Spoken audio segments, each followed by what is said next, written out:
Welcome. If you want to connect AirPods Pro to your Xiaomi Mi 10T, at the first you have to open notification bar, then tap on the Bluetooth icon, and then click and hold it to open the Bluetooth settings. After that we have to open charging case of AirPods, and then just wait until they shows on the available devices list. Let's click here to refresh. And as you can see, we got a problem, right? They are not going up here. So what do we have to do?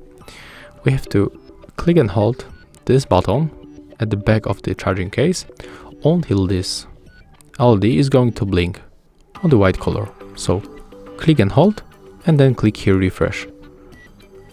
And as you can see right now, our AirPods Pro are available. So click here, click to pair, click OK.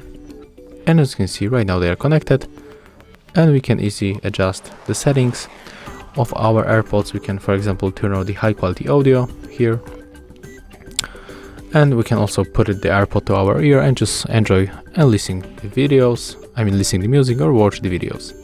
And that's how it looks. Thank you guys for watching. Leave thumbs ups, comments and subscribe to our channel. See ya.